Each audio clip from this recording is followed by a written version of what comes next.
2 in the morning. Same storm. 2 camps, a few miles apart, and only one of them is going to make it to sunrise without losing a man to the cold. In the first camp, soldiers of the United States Cavalry are wrapped in canvas tents that snap and buckle in the wind. Their uniforms were built for a different season. Fingers go numb before midnight. Some of them won't stop shaking until the sun comes up, if it comes up in time. A few miles away, inside a ring of buffalo hide teepees tucked against a canyon wall, a Comanche family sleeps. A mother, a father, a boy no older than 10. Children breathe slow and even under layers of robe. A low fire glows behind banked coals. Nobody is awake to suffer through this storm, because nobody here is suffering. Same night, same storm, 2 completely different outcomes. So how does one group freeze while the other sleeps warm enough to wake rested and ride at dawn? The answer isn't that the Comanche were tougher. Everyone on the southern plains was tough. Toughness doesn't keep your blood moving at 2 in the morning when the ground is frozen solid and the wind is stripping heat off your body faster than you can replace it. The answer was a system. 6 layers, each one solving a different piece of the same deadly problem. And when the United States Army finally understood what that system actually was, they didn't try to learn it. They burned it. This is the story of how the Comanche mastered a killing cold and how it was taken from them in a single morning. To understand why the Comanche could sleep through nights that left other people freezing, you first have to understand the enemy they were fighting. It wasn't another tribe. It wasn't the US Army. It was the plains winter. On the southern Great Plains, winter doesn't arrive gently. Arctic air pours straight down from Canada with almost nothing to slow it.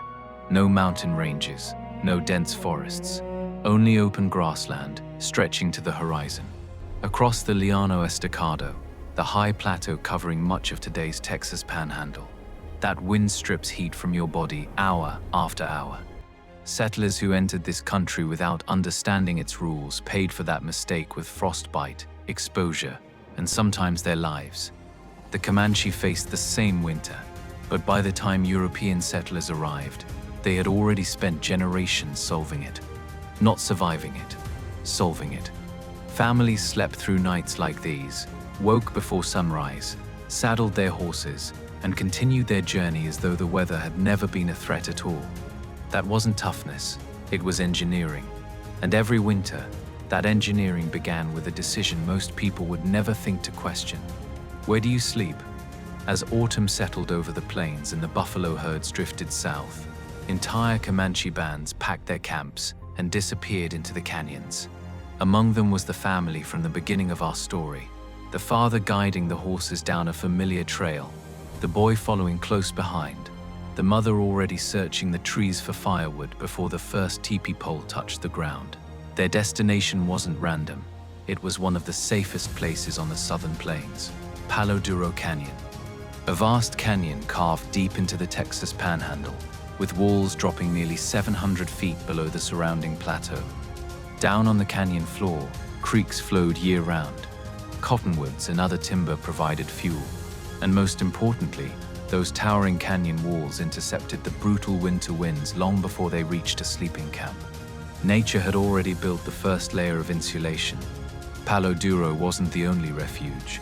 Farther east, Blanco Canyon offered another sheltered network of valleys and narrow side canyons. The Quahadi, the most independent of the Comanche bands, returned there year after year. When a column of US cavalry attempted to follow them into that landscape in 1871, one frustrated officer later described the expedition as little more than trials and tribulations and much hard talk verging on profanity, after his men spent hours trapped inside a dead-end canyon, waiting for daylight simply to find their way back out. The Comanche never had that problem. Their ancestors had been learning these landscapes since migrating south from what is now Wyoming generations earlier. Every trail, every spring, every sheltered bend in the canyon had become part of a living map, passed from one generation to the next. Nothing about their winter camps was accidental. Bands selected each site the way a modern engineer evaluates a construction project.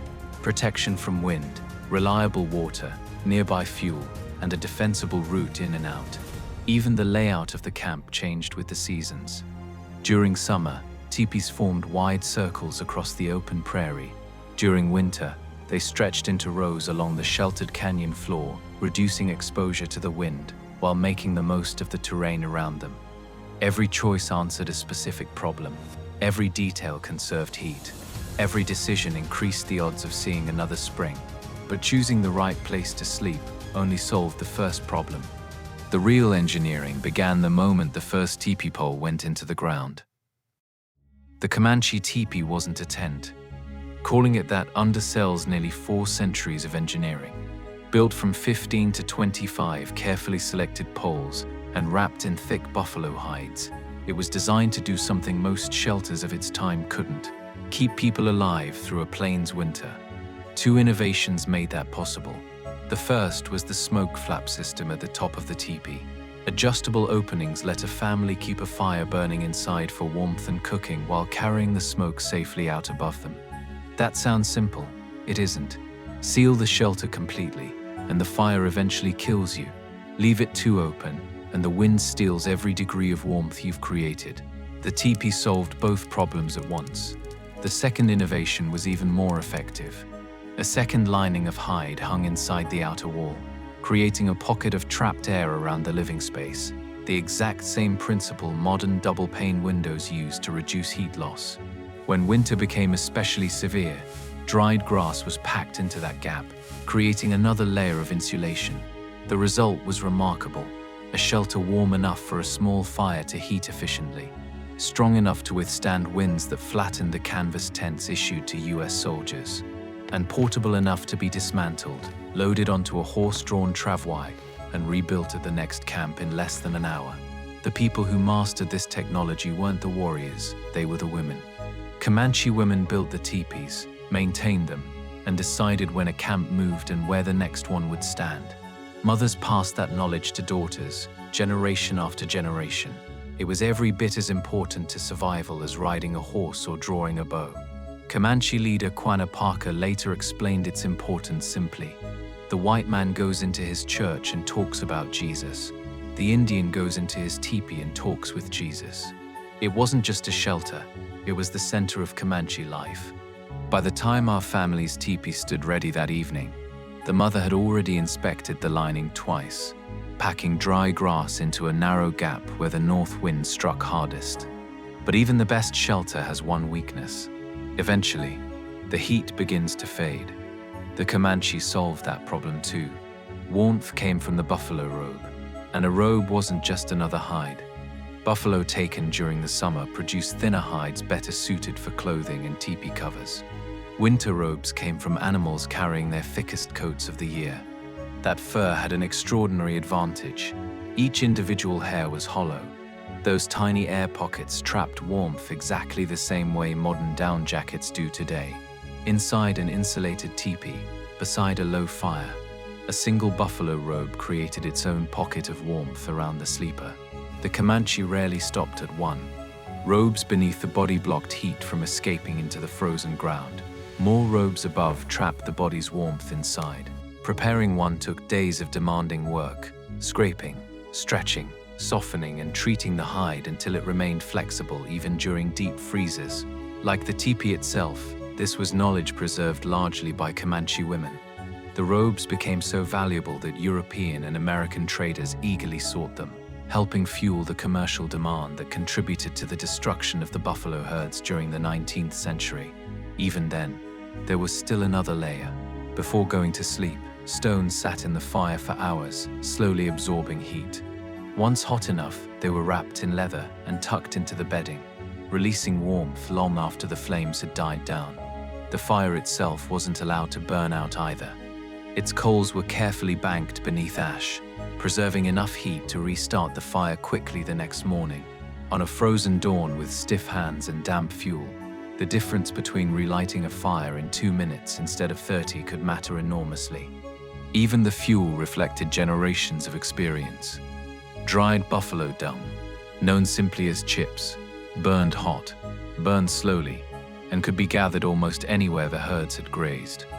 None of these methods were extraordinary on their own. Together, they transformed a freezing night into one a family could sleep through comfortably.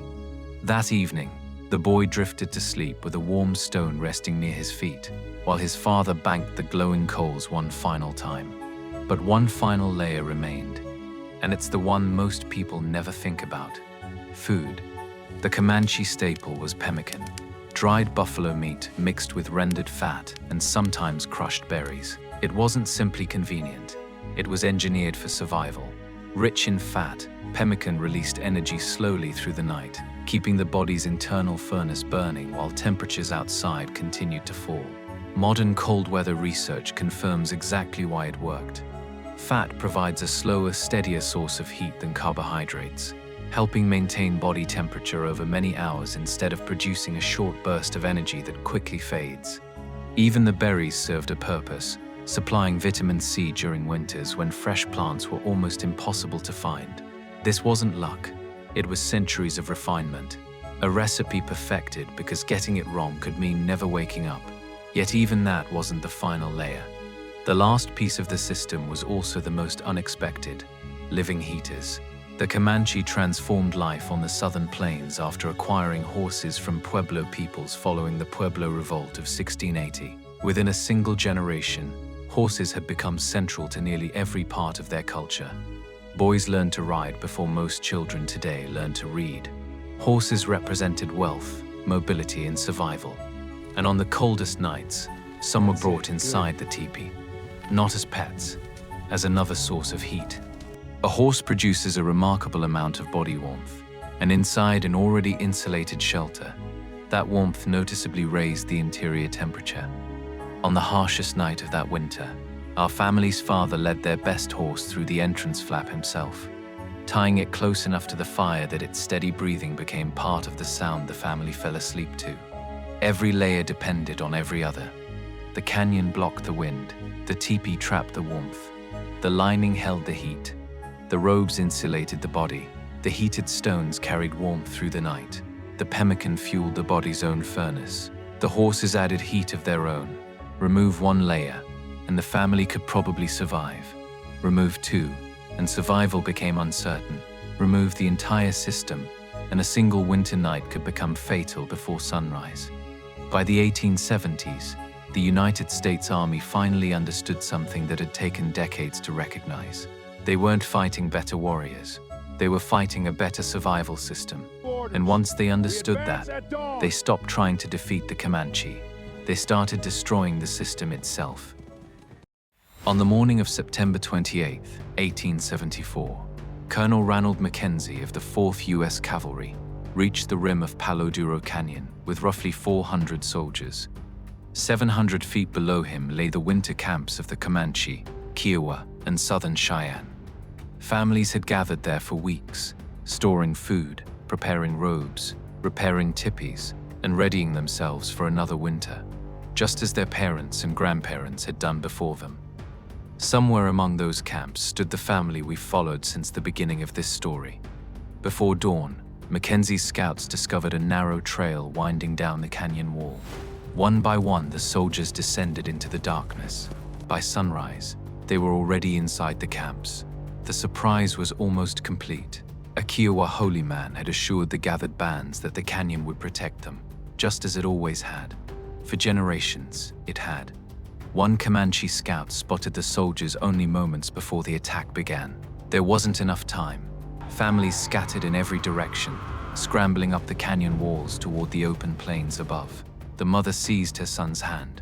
The father cut their best horse loose before running after them. The fighting itself ended quickly. Mackenzie reported only one wounded soldier, but the battle wasn't what broke the Comanche. What came next did. He ordered everything destroyed: the tepees, the winter robes, the stores of pemmican, the dried meat, the carefully stacked fuel. Every piece of the survival system these families had spent months preparing. Centuries of accumulated knowledge, reduced to smoke in a single morning. Then Mackenzie turned to the horses. More than 1,000 had been captured. He understood something many officers before him had not. If the Comanche recovered those horses, they would rebuild. They always had. So he gave another order: kill them. More than 1,000 horses